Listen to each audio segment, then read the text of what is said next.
Voilà pour le sommaire. Bonsoir à tous. Merci de nous rejoindre sur l'ERTM.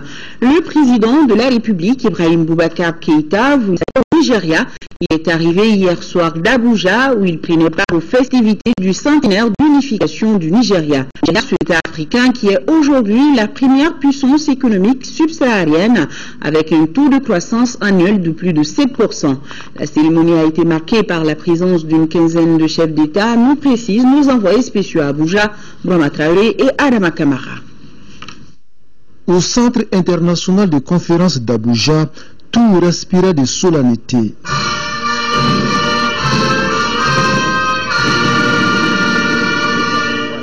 Autour du président Goodluck Jonathan, une quinzaine de chefs d'État, dont le président de la République Ibrahim Boubacar Keïta, un parterre de personnalités réunies pour célébrer le centenaire de l'unification du nord et du sud du Nigeria, deux parties du pays qui forment depuis le 1er janvier 1914 une seule entité politique. Le président français François Hollande est l'hôte d'honneur de l'événement historique. L'histoire, c'est aussi de savoir que l'interdiction des partis ethniques, les politiques de réconciliation, sauf chaque fois qu'il y a un racisme. Et vous en avez fait la déclaration. Ainsi, aujourd'hui, comme la première économie d'Afrique subsaharienne, selon la présidence nigériane, le taux de croissance annuel du pays dépasse les 7%. C'est-à-dire au prix de Boubacar Keïta que la machine économique du continent en marche.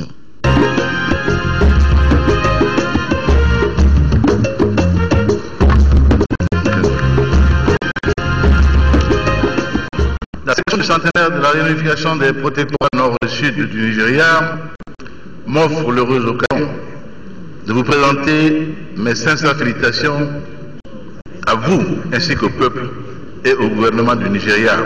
Les grandes avancées du Nigeria permettent de noter l'espoir en Afrique en ce 21e siècle pour faire face aux principaux défis en matière de développement et de lutte contre la pauvreté. Dans son adresse, le président Goodluck Jonathan a mis l'accent sur le renforcement de l'unité nationale.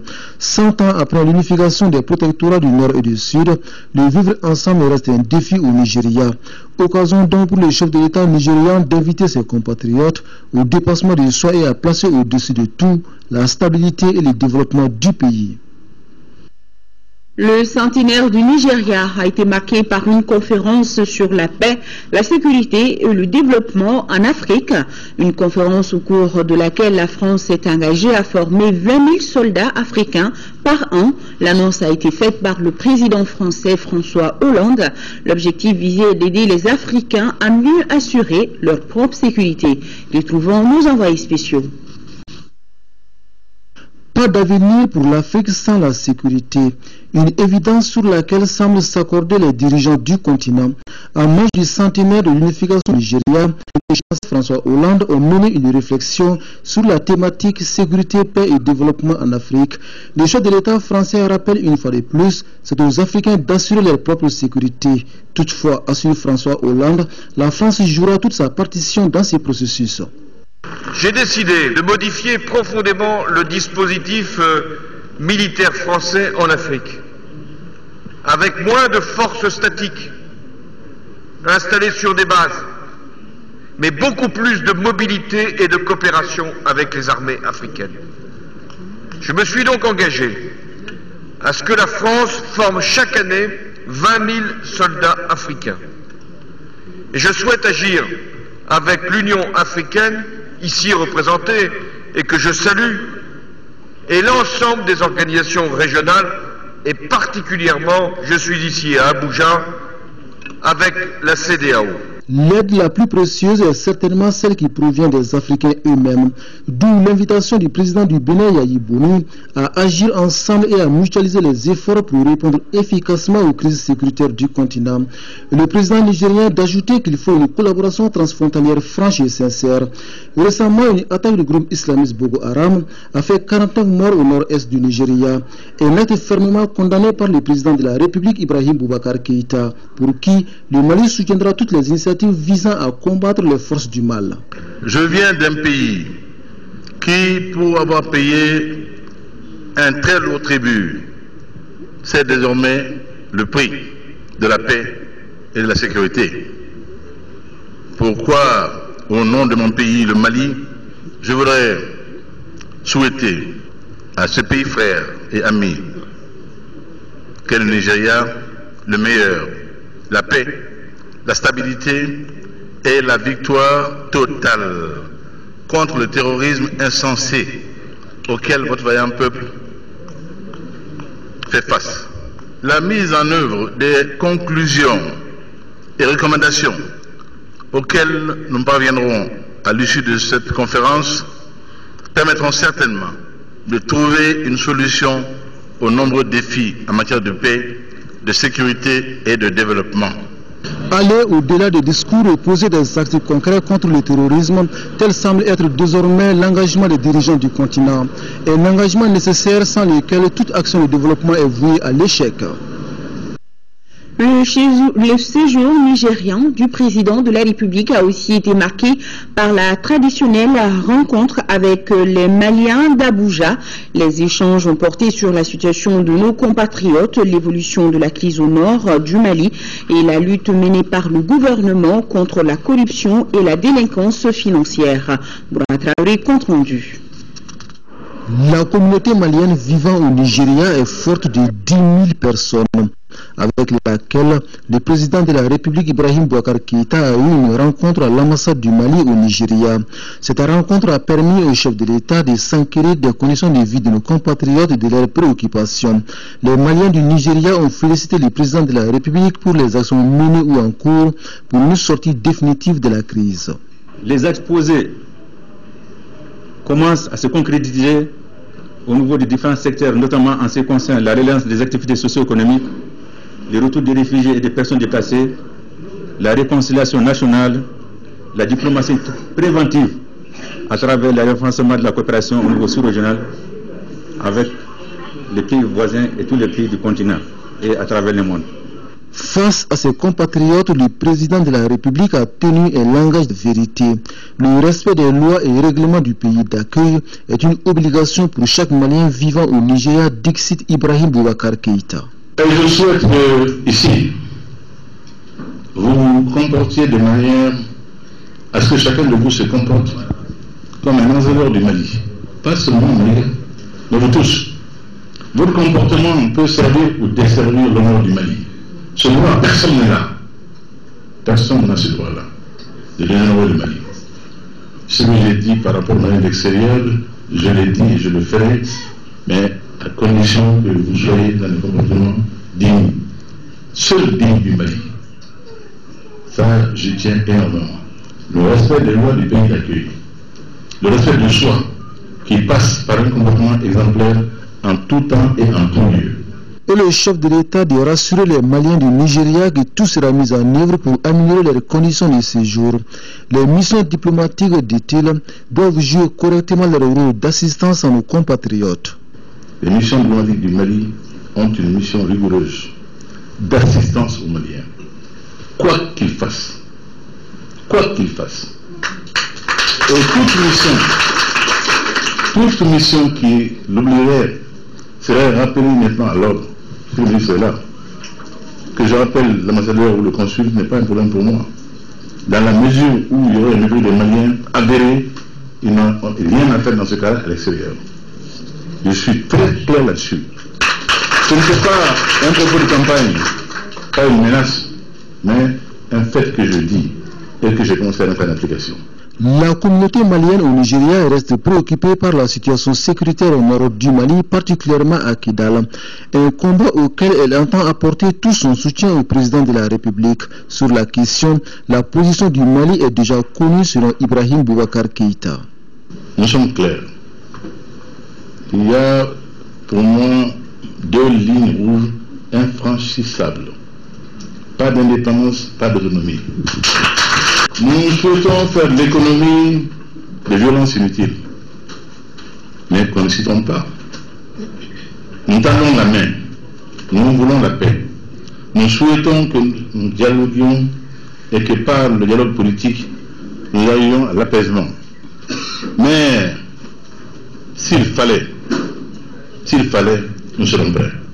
Le président de la République est également revenu sur la lutte engagée contre la corruption et la délinquance financière. Cette lutte, a-t-il assuré, ira jusqu'au bout et nul ne sera au-dessus de la loi. Direction Koulouba, où le chef de l'État a accordé une série d'audiences.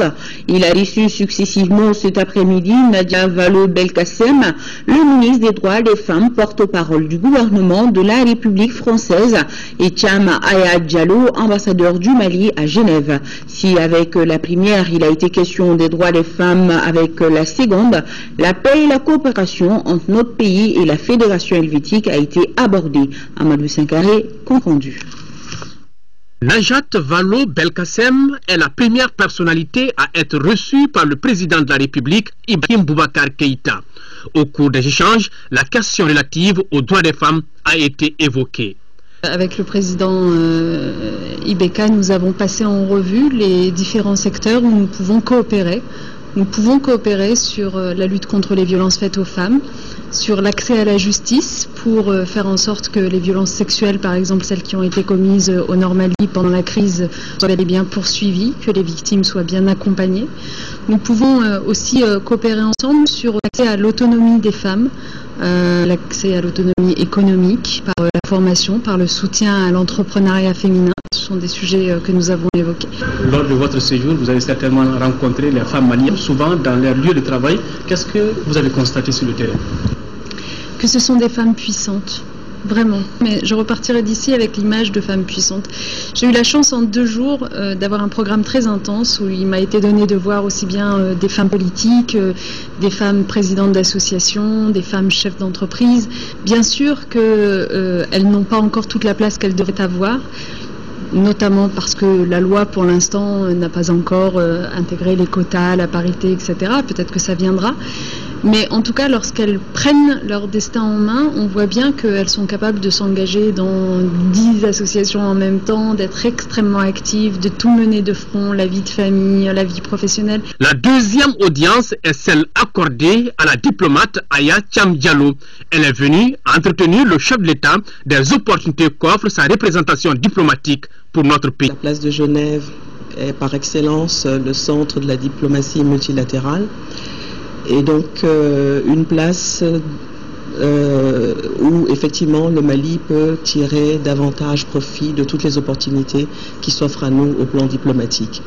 Et donc il s'agit bien évidemment, dans la dynamique dans laquelle nous sommes aujourd'hui, de faire en sorte que les ambitions des plus hautes autorités de l'État puissent être effectivement traduites en actes concrets et faire en sorte que le grand dessein qui nourrit pour le pays puisse se réaliser. Enfin, les 2 personnalités ont félicité le président de la République pour son élection à la tête du pays. Le district de Bamako s'équipe de matériel de pointe pour son assainissement. Ce sont 6 bennes tasseuses qui ont été offertes à la disposition des services d'assainissement du district de Bamako. Un don de la République de Chine. À noter que la Chine participe ainsi à hauteur de 300 millions de francs CFA aux efforts du gouvernement. Aousseni Touré, reportage. D'une valeur d'environ 306 millions de francs CFA, les 6 bennes tasseuses ont une capacité de compactage de 9000 litres et une capacité de trémie arrière de 800 litres. Un réservoir d'eau usée de 300 litres avec un temps de chargement compris entre 30 et 50 secondes et de décharge de 30 secondes. C'est dire que le maire du district a toutes les raisons d'être fier de ses acquisitions. Nous sommes très satisfaits, très contents, bien que ce matériel constitue un appoint, puisqu'on n'a pas douté, les 6 communes de Bamako aujourd'hui connaissent une démographie assez galopante. Ça veut dire que le tonnage de déchets à Bamako augmente tous les jours. Nous demandons encore la bienveillance et toute l'attention de l'État vis-à-vis de la ville de Bamako en matière d'assainissement. Seulement, nous souhaiterons qu'une attention particulière soit aussi portée à la question des décharges. La Chine vole ainsi au secours du district de Bamako, capitale de ce pays ami qu'est le Mali. Ces bennes tasseuses arrivent, on peut dire, un point nommé. Je suis heureux que la Chine puisse y apporter sa part de contribution en appuyant les efforts du gouvernement malien pour l'amélioration des conditions de vie du peuple. Nous nous habitons tous à Bamako. Je peux même dire que moi aussi, je suis aussi un Bamakois. Priorité parmi les priorités du gouvernement, l'assainissement du district va connaître un léger mieux en attendant les importants programmes initiés.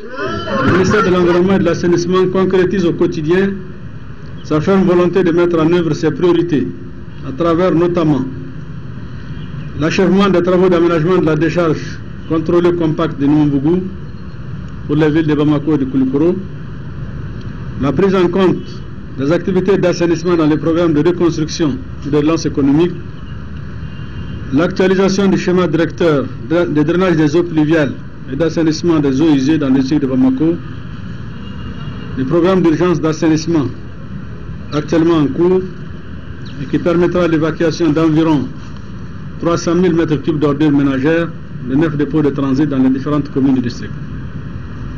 Le renforcement des capacités opérationnelles de la direction des services urbains de voirie et d'assainissement de Bamako, la poursuite du curage annuel des collecteurs et l'aménagement de certains collecteurs naturels dans le district de Bamako.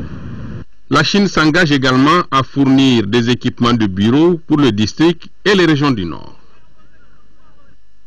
Place de la République, une délégation du réseau des communicateurs traditionnels pour le développement, Recotrad, conduite par Cheikh Oumar Tidiane Soumano, a été reçue en audience par le président de l'Assemblée nationale. C'était aujourd'hui. La délégation est venue féliciter Isiaka Sidibé pour son élection à la présidence de l'Assemblée nationale. Nous vous proposons d'écouter Cheikh Oumar Tidiane Soumano, le président du réseau, à sa sortie d'audience au micro d'Agali Ag Aguissa.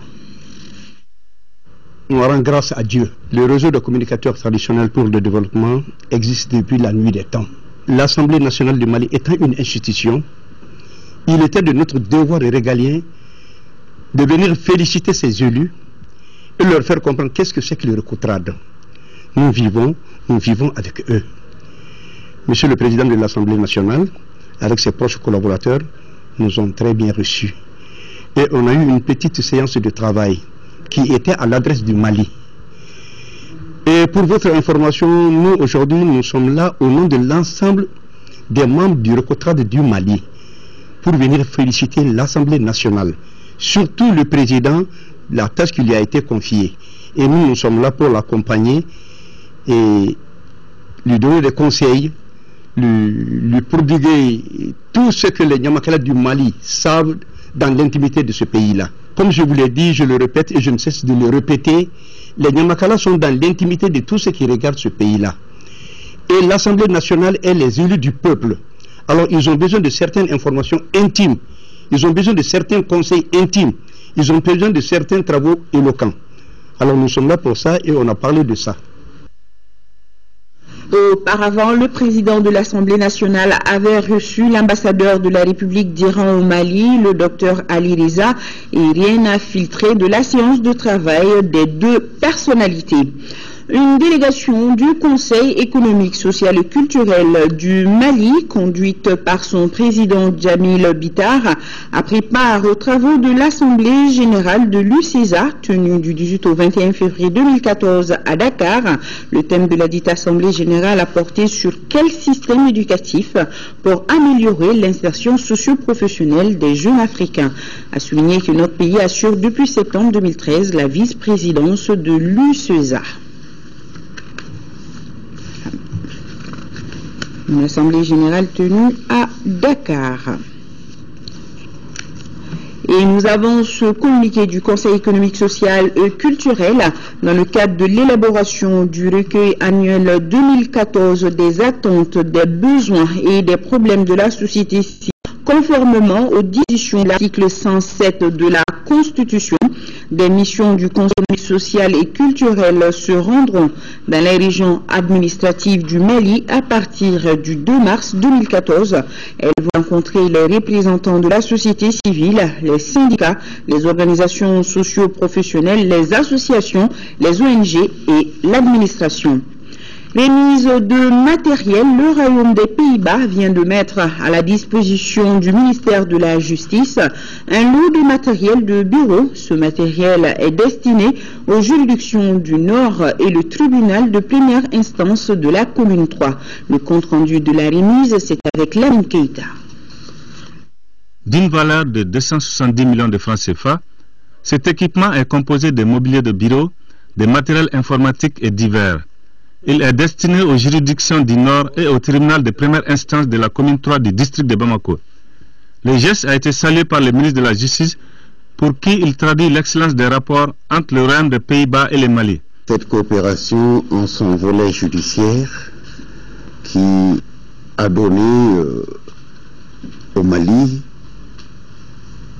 l'ensemble des matériels que nous allons recevoir au terme seulement de 4 mois d'engagement, fait qui prouve à suffisance à la fois le sérieux, à la fois la détermination de l'appui du Royaume des Pays-Bas à notre pays et à son système judiciaire. Pour l'ambassadeur du Royaume des Pays-Bas, ce don à la justice n'est pas fortuit.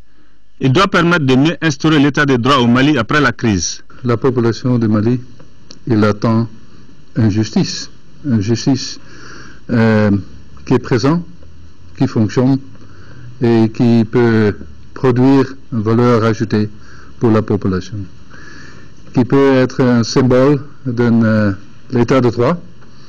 L'ensemble de la famille judiciaire de notre pays se réjouit de cette remise qui va sans nul doute faciliter le retour de la justice dans les septentrions maliens, dira le ministre de la Justice, garde des Sceaux. Lancement de la campagne nationale d'information et de sensibilisation sur les risques liés à la migration irrégulière, c'était hier au CICB par le ministre des Maliens de l'extérieur. En lançant cette campagne, le département veut éradiquer le phénomène migratoire qui affecte le développement socio-économique du pays. Youssouf Diakité. Mon Eldorado, c'est mon pays, le Mali. Voilà toute la substance de cette campagne nationale d'information et de sensibilisation sur la migration irrégulière. L'initiative est prise à l'issue de nombreuses difficultés vécues par les migrants irréguliers tentant d'atteindre l'Eldorado européen par des voies tortueuses. Le gouvernement du Mali a donc décidé de s'attaquer au problème. La problématique actuelle de la migration englobe beaucoup de sujets divers, allant de la simple question de la libre circulation des personnes aux échanges économiques et culturels. Elle embrasse aujourd'hui la question globale de la sécurité, les droits de l'homme, les droits humains et touche même les relations d'État à État. Elle devient encore plus compliquée quand elle se déroule de façon irrégulière, c'est-à-dire non organisée et qui ne respecte pas les lois et règlements en la matière. Cette forme de migration met en danger les vies humaines, celle d'une jeunesse en quête du bien-être social et éprouve à suffisance tous les mécanismes et mesures restrictives qui sont mises en place pour lutter contre cette pratique. L'un des temps forts de la cérémonie a été la projection du film documentaire qui retrace la trajectoire atroce et cruelle choisie par les migrants clandestins. Un film qui n'a laissé personne indifférent. Il y a également la prestation des artistes tels que le groupe Nyogolo, Assetou Kanouté et Master Soumi. Tous ont interprété des messages de sensibilisation comme pour dire « rien ne vaut chez soi ». Demain, 1er mars, le Mali, à l'instar de la communauté internationale, célèbre la journée mondiale de la protection civile. Le thème choisi cette année est la protection civile et la culture de la prévention pour une société plus sûre. En prélude à cette journée, je vous propose d'écouter le général Sada Sambake qui invite les Maliens à s'investir davantage pour une société plus sûre. Il est au micro de Mohamed Ould Mamouni. Aujourd'hui, les catastrophes naturelles et celles dues à l'homme sont en augmentation tant au niveau de la fréquence qu'à celui de la capacité destructrice. Aussi, La stimulation des réflexes de prévention des catastrophes chez les populations revêt-elle une importance capitale car le risque zéro n'existe pas. Mes chers compatriotes, convaincus que l'atténuation de la pauvreté, le développement et la réduction des risques de catastrophes sont des sujets étroitement interdépendants, nous devons créer une culture de protection civile basée sur la prévention des risques plutôt que la réponse aux catastrophes.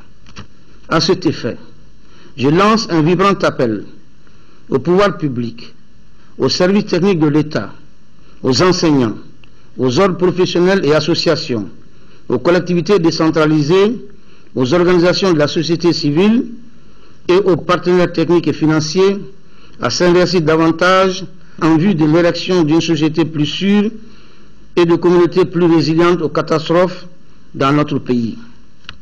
L'atteinte des objectifs mondiaux du millénaire pour le développement est un défi énorme à relever, mais il n'est pas hors de notre portée. Ensemble, nous y parviendrons.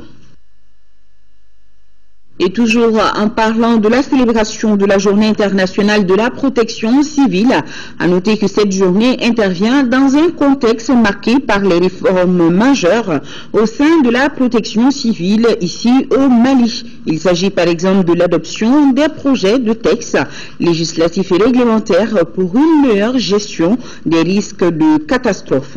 Mohamed Diarra s'est penché sur la question, son reportage. La protection civile qui affiche aujourd'hui un nouveau visage a connu plusieurs invitations de sa création à nos jours. D'abord, c'est en 1952 que furent incorporés les premiers sapeurs-pompiers de la municipalité de Bamako. En 1960, après l'éclatement de la Fédération du Mali, 14 sapeurs-pompiers professionnels de Dakar ont intégré le service de lutte contre l'incendie et de secours de la ville de Bamako avec des moyens très limités, donc incapables de mener leur mission d'assistance et de secours à hauteur de souhait. Il a fallu attendre 1991 pour que la conférence nationale recommande la création de la Direction générale de la protection civile. Aujourd'hui, la protection civile a un effectif de 1172 hommes.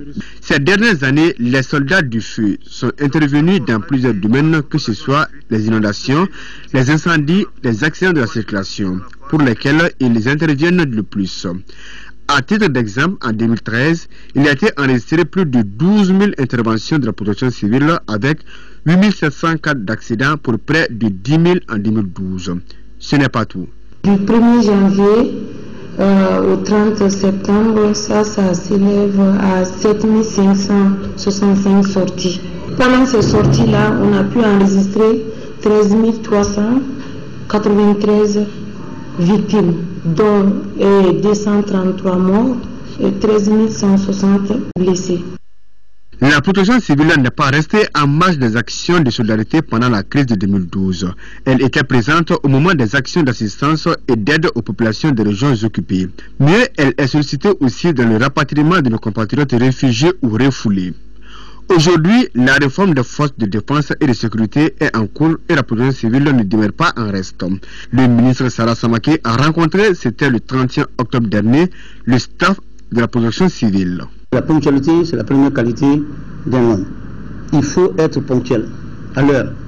Vous ne pouvez pas demander à les gens, à vos subordonnés, d'être à l'heure ou bien d'être disciplinés si vous n'êtes pas ponctuel. Quand on n'est pas juste envers les hommes, ça amène des sentiments de frustration, un sentiment de révolte et le service n'est pas marché. Les préoccupations du ministre seront vraiment scrupuleusement observées, hein. Ça c'est clair. Cette disposition, c'est de maintenir la discipline au sein de notre corporation, c'est de mieux travailler davantage. Cependant, des difficultés existent, au nombre desquelles le déficit d'organisation du centre de gestion des risques de catastrophes, la vétusté des engins d'intervention, la faible couverture du territoire en unité de protection et surtout avec la destruction des infrastructures de Tombouctou et de Gao. Le manque d'infrastructures pour l'École nationale de la protection civile. Le problème, c'est qu'en termes de moyens roulants, pour prendre tous ces aspects en question, effectivement, ça demande un grand déploiement. Et aujourd'hui, le parc auto ne peut pas prendre tout en compte d'un coup. On est obligé de faire la ponction. Il faut dire que nous avons un problème de moyens, parce que actuellement nos véhicules vraiment sont... D'un travail, la Direction générale de la protection civile sollicite l'adoption des projets de textes législatifs relatifs à la formation du cadre de gestion des risques de catastrophes. Le projet consiste à technique et matériel de la plateforme nationale de gestion des risques de catastrophes et d'adaptation au changement climatique. En guise de reconnaissance, la journée du 1er mars est dédiée au du feu. L'édition 2014 inclut la prévention positive. L'administration du Centre national de cinématographie du CNCM, la rétrospective de l'année écoulée, l'examen et l'évaluation de la qualité du travail accompli par le centre au centre des travaux. Nando Dambélé, reportage. De nouveaux équipements certes, mais le budget prévisionnel de 396 176 000 francs CFA semble insuffisant, ce qui ne permet pas au Centre national de la cinématographie du Mali de faire face convenablement à ses missions. Le Centre national de cinéma vient d'avoir beaucoup de matériel technique. Sur le plan esthétique, aujourd'hui, nous sommes prêts à faire un travail esthétiquement viable, de qualité. Malheureusement, c'est le budget qui est très faible. Comme le secteur minier, le secteur des transports, le secteur de la pêche et de l'élevage, le cinéma mérite d'être soutenu. La vision du Centre national de cinématographie du Mali est et demeure la professionnalisation des métiers du cinéma à travers la formation des jeunes créateurs et le renforcement des capacités pour la mise en œuvre d'une économie de production cinématographique et audiovisuelle, ce qui nécessite un soutien constant. Je suis convaincu que le cinéma, au-delà de la problématique financière qui prévaut par ailleurs, a besoin d'être soutenu dans sa vocation de promotion socio-économique et culturelle par l'existence d'un cadre de référence à même de contribuer à renforcer les capacités des structures et du personnel artistique et technique, à améliorer la facture des œuvres produites, à développer le professionnalisme et les talents des créateurs. Malgré les nombreuses difficultés, le centre a signé des contrats de formation avec 3 jeunes créateurs chargés des unités de réaliser un long métrage de fiction intitulé Rap à Bamako de Cheikmar Sisco. Il a aussi réalisé et diffusé des micro-programmes sur les thèmes de la paix, de l'unité nationale et du vivre ensemble. C'est une session de la structure mixte de concertation locale du projet d'appui à l'élevage de zébus morts dans le cercle de Nara. Le budget prévisionnel est estimé à plus d'1 milliard de francs CFA. Les détails avec Mamoudou Sidibé. Cette 6e session de la structure mixte de concertation locale du projet d'appui à l'élevage des zébus morts dans le cercle de Nara se tient au moment où les partenaires décident de reprendre leur coopération. Pour preuve, de 840 millions de francs CFA comme budget en 2013, le projet prévoit 1 333 millions de francs CFA en 2014. Ce budget actualisé permettra au projet de poursuivre non seulement ses actions dans la lutte contre l'insécurité alimentaire et la pauvreté, mais aussi de réaliser des infrastructures comme les périmètres de passeaux, les artistes, la boucherie et le siège de la délégation locale de la Chambre d'agriculture de Nara. Une manière de confirmer Nara comme zone d'élevage par excellence. L'élevage y est pratiqué par plus de 80% de la population. Le cheptel est important et varié. Il comprend plus de 300 000 bovins, 500 000 ovins caprins, 20 000 asins, 5 000 équins et plus de 900 camelins. Le cercle de Nara est aussi et surtout le berceau du zébu mort.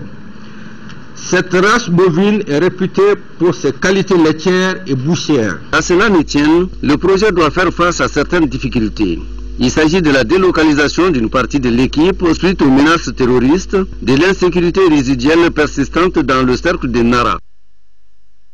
14e session du conseil d'administration de l'Institut national de formation en équipement et en transport. À l'ordre du jour, le rapport d'activité 2013 et l'adoption du budget prévisionnel 2014 qui est estimé à plus de 55 millions de francs CFA. Aldu Matina, compte rendu. Au cours de cette 14e session ordinaire du Conseil de gestion de l'Institut national de formation en équipement et en transport, les participants vont évaluer les actions menées par l'INFET et examiner le programme d'activité 2014 avant de l'adopter. Dans ce programme, un accent sera mis sur la relecture des textes organiques. ce qui permettra à l'Institut de réaliser des formations qualifiantes et diplômantes en vue de la profession d'acteur. C'est un institut qui fonctionne sur une temps. Notre rôle, c'est effectivement de former les acteurs du secteur public et privé dans le domaine des transports publics.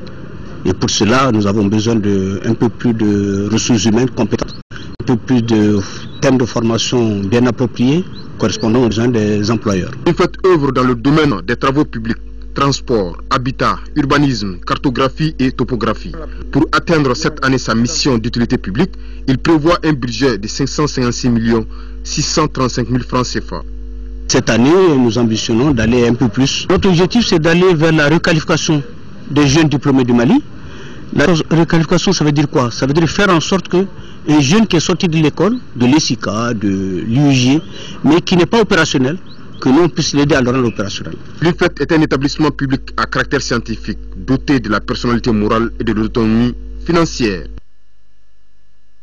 Un tour en France, où la mangue du Mali est l'un des produits les plus prisés du Salon international de l'agriculture de Paris. Et cela s'explique par le coup de pouce donné à ce secteur par les autorités maliennes depuis maintenant une dizaine d'années environ. Aujourd'hui, notre pays exporte plus de 20 000 tonnes de mangue par an. Les agriculteurs maliens sont donc venus à Paris pour conquérir davantage le marché européen. Le défi de nos envoyés spéciaux à Paris, Mohamed Diarra et Abouakar Traouri. Le salon de l'agriculture est une opportunité pour les agriculteurs de faire des bonnes affaires, mais pas seulement, puisque des contacts se créent entre le nord et le sud. Et c'est dans cet esprit que le Mali est venu à la conquête du marché mondial. La filière mangue connaît une nouvelle dynamique aujourd'hui, car le Mali exporte de nos jours plus de 25 000 tonnes de mangue contre 3 000 il y a 9 ans. Le SIA est donc un cadre propice pour promouvoir cette filière parmi tant d'autres. On a créé une unité de transformation qui fabrique de la confiture que nous exportons ici même vers la France et dans d'autres pays européens. Nous cherchons des distributeurs. C'est que le problème de l'Afrique, c'est beaucoup plus des PME en général, c'est beaucoup plus le renforcement des capacités d'offres. Donc on montre au monde que si les capacités d'offres sont renforcées à tous les niveaux, côté qualité, côté emballage, ainsi de suite, nos produits peuvent être vendus sur tous les marchés. La preuve, c'est que sur le stand du Mali, vous avez vu, la confiture s'arrache comme de petits pains. Tout comme la mangue, la gomme arabique a aussi un avenir promoteur. Plus de 10 000 hectares seront aménagés pour non seulement booster le secteur, mais aussi et surtout inciter les jeunes à s'intéresser à cette production. La France est la première importatrice de gomme arabique et la première réexportatrice de gomme arabique après une première transformation. Donc la plus grande firme d'importation dans le monde se trouve ici même en France. Nous sommes en rapport avec eux. Nous avons conçu le projet de telle sorte que la population des régions gomifères, qui sont pour la plupart des zones déshéritées, puisse s'impliquer. Le potentiel agricole du Mali est reconnu. Il suffit seulement de renforcer les capacités des acteurs pour que le label Mali s'impose. On va essayer de chercher des partenaires pour le Mali et pour que les investissements déjà commencent et pour que nos produits puissent être revalorisés. La délégation malienne a aussi reçu les félicitations et les encouragements du consul général.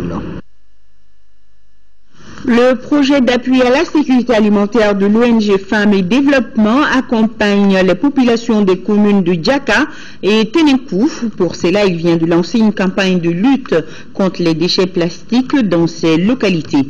Le reportage de Fousséini Samaki. Ces canaux sont creusés par le projet d'appui à la sécurité alimentaire de l'ONG Femmes et Développement à une longueur de 6,5 km.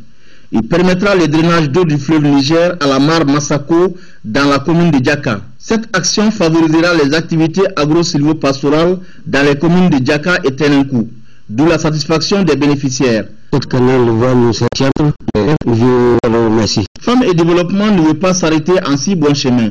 Pour amoindrir les conséquences des déchets plastiques sur l'environnement, il vient de lancer une campagne de lutte contre ces déchets plastiques, suivie de formation du groupement des femmes sur la gestion entreprise à Tenenkou et Dja. Nous remercions ONG Femmes et Développement d'avoir accepté de nous accompagner.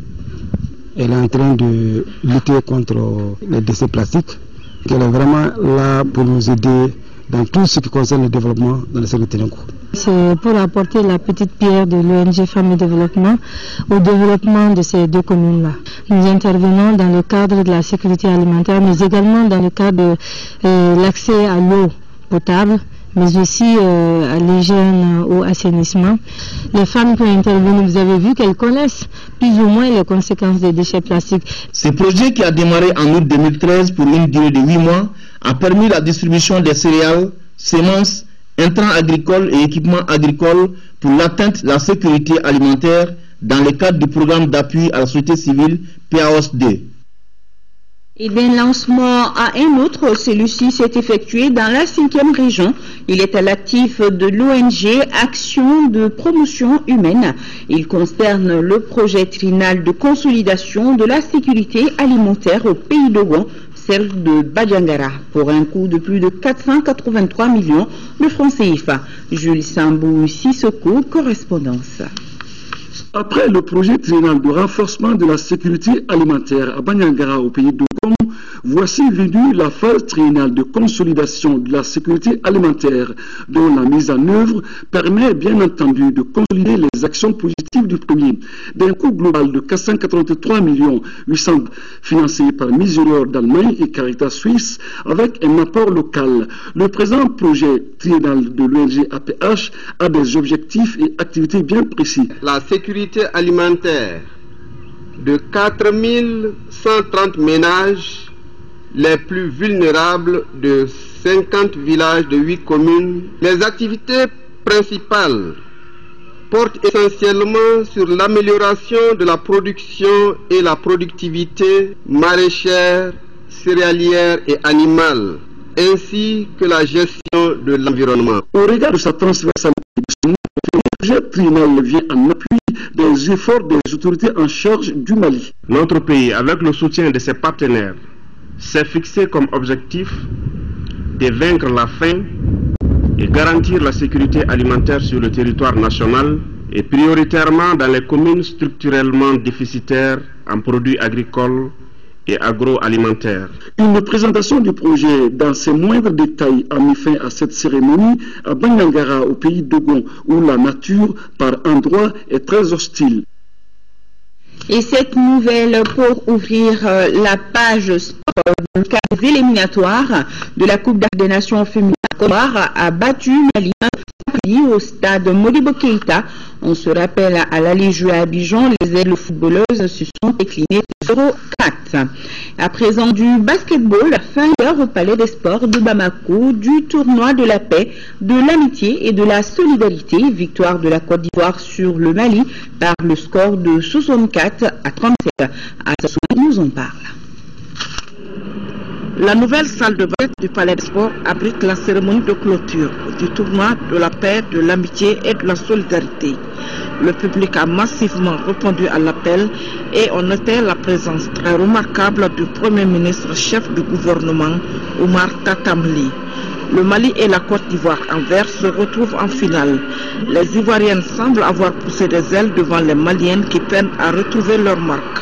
Les éléphants dames connaissent la réussite dans tous les compartiments et au terme d'un match presque parfait, elles l'emportent 64-37, soit 27 points d'écart. Le Premier ministre apprécie la tenue de ce tournoi.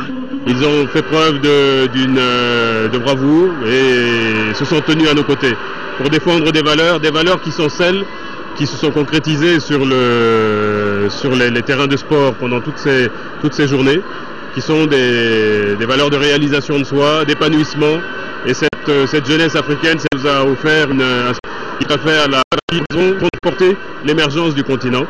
Une fois que dans la paix civile et dans la concorde, ce que nous sur tous les théâtres de conflit. Manifestation ont été décernés à tous les pays présents à ce tour et aux sponsors. En tennis de table, l'équipe Fair Play première deuxième et troisième le tour.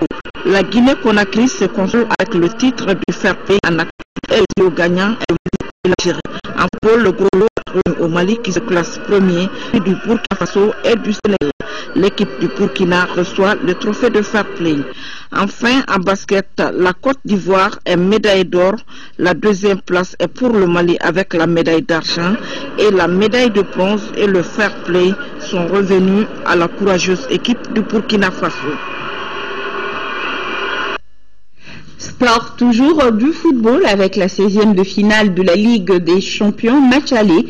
Le stade malien de Bamako reçoit demain au stade Modibo Keïta à partir de 17h Al Hilal du Soudan. Les Blancs, paraît-il, s'y sont bien préparés, nous dit Abdul Karim Kaba. Il a en préparation au dire de son entraîneur tunisien, Bamako faire le plein à domicile avant le retour au Soudan. Pour cela, Pascal Janet et ses poulains se sont préparés en conséquence. Ce match aller à la maison peut être un atout comme un handicap. Domicile, c'est toujours un atout. Maintenant, quand c'est une confrontation sur 2 matchs, comme c'est le cas pour les CAF, je dirais que c'est un petit désavantage parce que l'adversaire, sait ce qu'il a à faire sur le match. Voilà, peut mettre la pression, le public aussi. Bon, voilà, on sait que c'est un petit premier match à domicile. Mais l'an dernier, on s'est appelé, on a joué à Garoua. Le premier match, on avait pris 3-0 et l'affaire était pliée dès le premier match. Donc à nous de retenir les leçons et puis peut-être de tirer profit justement de cette expérience. Il faut se donner l'avantage avant le retour. C'est pourquoi le stade malien de Bamako abordera cette rencontre avec sérénité. L'objectif ici, c'est la victoire. On va essayer de prendre le match en main, de mettre la pression sur l'adversaire. Sans faire n'importe quoi non plus. Pour assurer le reste en Ligue des Champions, le chemin passe par ce match contre les Soudanais. Stade malien de Bamako, Al Hilal du Soudan, c'est ce samedi au stade Modibo Keïta à partir de 17h. Football encore, au compte des 16e de finale de la Coupe de la Confédération. Le Djoliba AC est en RD Congo pour affronter Don Bosco à Lubumbashi, une sortie considérée comme un test pour le nouvel entraîneur Bénard. Contrairement aux années précédentes, c'est en Coupe de la Confédération que le Djoliba Athletic Club commence cette fois-ci sa campagne continentale. Malgré cet état de fait, pas question de prendre à la légère cette compétition partie des deux du club. Ça reste toujours un challenge sur le plan international. Le match, la Coupe CAF, c'est une coupe qui est quand même qui a de la valeur. Il y a beaucoup d'équipes qui connues qui y prennent part. Pour nous, c'est un challenge pour le pays. Nous représentons le pays et nous représentons tout un ensemble de public du Djoliba derrière nous. Et nous faisons tout pour être à la hauteur de cette compétition. Du tout préliminaire, les Woumako sont habitués aux joutes africaines et c'est donc avec confiance et sérénité qu'ils affronteront ce samedi Don Bosco à Lubumbashi en RD Congo. Déjà, cette première manche est une occasion pour le nouvel entraîneur de Hiramakono de réaliser un grand coup avant le retour. La première mi-temps, elle sera très rude parce que nous n'avons pas beaucoup d'informations sur l'équipe. Nous, on va essayer de les contrer un peu et essayer de les gêner pour qu'ils évoluent pas, pour qu'ils ne développent pas leur jeu. Pour être mobilisés de leur équipe, nous avons des nouveaux encadrements ambitieux qui nous font satisfaction jusqu'à présent. Il y a les nouveaux dirigeants qui sont venus, donc nous supporters. C'est à nous maintenant de supporter l'équipe du début jusqu'à la fin, parce que le Djoliba va jouer là-bas. Nous avons des cœurs avec eux. Don Bosco, Djoliba Athletic Club, c'est ce samedi à Lubumbashi en RD Congo. La rencontre sera dirigée par des arbitres du Congo, Brazzaville. Bonne chance aux Blancs et aux Rouges de Bamako. Demain aussi, à noter l'affrontement femmes de l'ERTM et celle de la BOA. C'est au stade Mamadou Konaté à partir de 15h. Un match amical qui s'inscrit dans le cadre du 8 mars, la journée internationale de la femme. Bonne chance aux deux équipes et bien sûr, une victoire de l'ERTM est assurée. Le score 2-0. Merci de votre fidélité. Demain 13h à Maramali Diallo et la grande édition c'est à 20h. Merci à nos téléspectateurs de la Côte d'Ivoire. Bonsoir à tous.